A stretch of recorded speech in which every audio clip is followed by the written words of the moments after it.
दलितों के मसीहा कहे जाने वाले संविधान निर्माता डॉक्टर भीमराव अंबेडकर का मानना था कि यह अनुचित है कि बहुसंख्यक जाति अल्पसंख्यक समूह के अस्तित्व से इनकार करे, लेकिन यह भी उतना ही अनुचित है कि अल्पसंख्यक हमेशा अल्पसंख्यक ही बने रहना चाहे।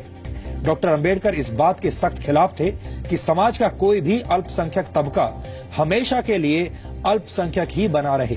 इसलिए डॉक्टर अंबेडकर ने संविधान सभा में यह प्रस्ताव रखा था कि अनुसूचित जातियों और अनुसूचित जनजातियों को शिक्षण संस्थाओं और नौकरियों में सिर्फ 30 या 40 वर्ष तक ही आरक्षण दिया जाए। इसके साथ ही ये प्रावधान भी हो कि इस अवधि को किसी भी सूरत में बढ़ाया नहीं जाए।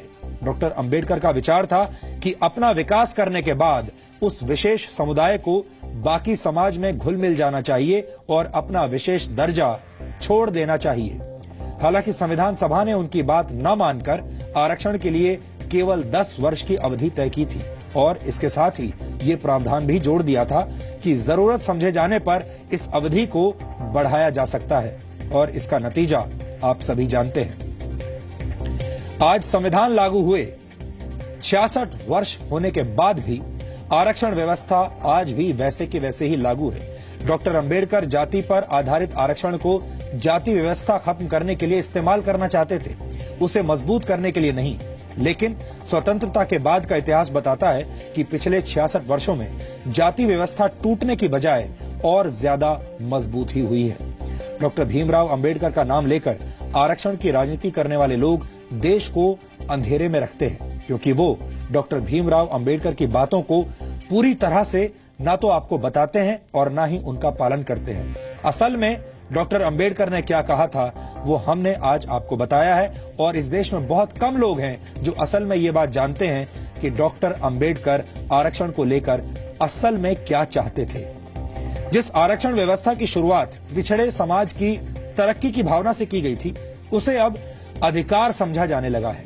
देश में आरक्षण के असर को महसूस करने के लिए आपको आज ये पता होना चाहिए कि सरकारी नौकरियों और शिक्षा संस्थाओं में पिछड़ी जातियों को 15%, पिछड़ी जनजातियों को 7.5% और अन्य पिछड़ा वर्ग यानी ओबीसीज को 27% के आरक्षण की सुविधा प्राप्त है।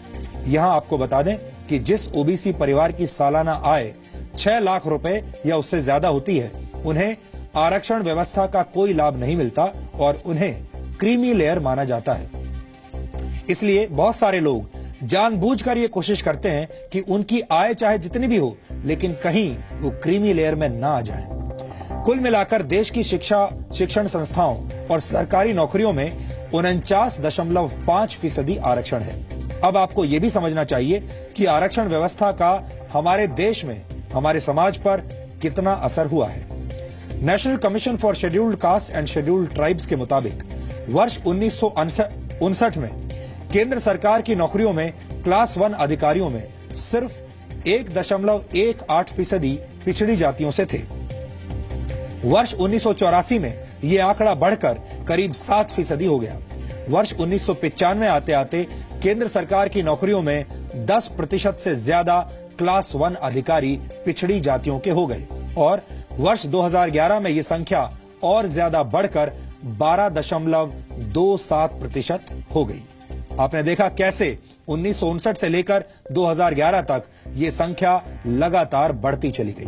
यानी एससी और एसटी वर्ग को आरक्षण का फायदा मिला है, ये आंकड़े साफ साफ बताते हैं। हालांकि परफॉर्मेंस यानी प्रदर्शन की अगर बात की जाए तो नतीजों में काफी उतार चढ़ाव देखने को मिलते हैं। वर्ष 2014 में आईआईटी बॉम्बे के छात्रों पर एक स्टडी हुई थी और इस स्टडी के मुताबिक एवरेज क्यूमुलेटिव परफॉर्मेंस इंडेक्स में सामान्य वर्ग के छात्रों को औसतन 8.09 का स्कोर मिला। ओबीसी छात्रों को 6.6 का स्कोर मिला, जबकि एससी एसटी छात्रों को 5.9 का स्कोर मिला। लेकिन जरूरी नहीं कि ऐसा हर बार होता हो और हर जगह होता हो। ये स्कोर अलग अलग केसेस में मौजूद स्तर से अलग भी हो सकते हैं, मौजूदा स्तर से भिन्न भी हो सकते हैं। दूसरा उदाहरण है वर्ल्ड डेवलपमेंट जर्नल स्टडी, जिसकी रिपोर्ट 2015 में आई थी। इसमें पब्लिक सेक्टर में प्रोडक्टिविटी पर रिजर्वेशन के असर को समझने की कोशिश की गई थी और इस स्टडी में यह पाया गया कि आरक्षण से उत्पादकता पर कोई बुरा असर देखने को नहीं मिलता।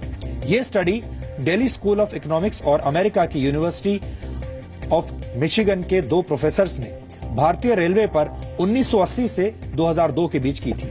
यानी कुछ स्टडीज अच्छे परफॉर्मेंस की बात करती हैं और कुछ बुरे प्रदर्शन की बात कहती हैं। इस पर और ज्यादा रिसर्च किए जाने की जरूरत है। लेकिन एक बात साफ है कि जाति और धर्म की बजाय आरक्षण का आधार आर्थिक स्थिति होना चाहिए। सवाल यह है कि उच्च वर्ग के गरीब व्यक्ति को आरक्षण की ज्यादा जरूरत है या आर्थिक रूप से संपन्न पिछड़ी जातियों को। ये हमें सोचना होगा।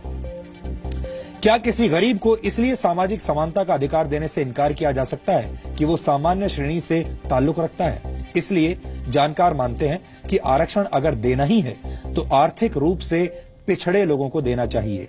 आरक्षण का दुरुपयोग देश के खिलाफ जाएगा और हमें लगता है कि आरक्षण जैसी व्यवस्थाएं आर्थिक रूप से पिछड़े हुए लोगों के लिए होनी चाहिए, क्योंकि गरीब गरीब ही होते हैं और गरीबी की न तो कोई जाति होती है और न कोई धर्म होता है।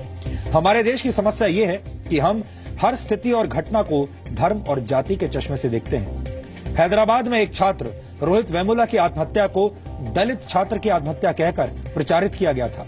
यह अपने आप में बहुत चुभने वाली बात है, क्योंकि अगर कोई घटना दलित छात्र के साथ होती है तो उसे अलग तरीके से देखा जाता है और सामान्य वर्ग के छात्र के साथ अगर कोई घटना होती है तो उसे एक अलग चश्मे से देखा जाता है। और उसके बाद मीडिया भी यह तय करता है कि कौन सी खबर हेडलाइन बनेगी और कौन सी खबर किसी अंदर के पेज में दब जाएगी। यानी आत्महत्या जैसी दुखद घटना का भी जाति के आधार पर बंटवारा कर दिया जाता है।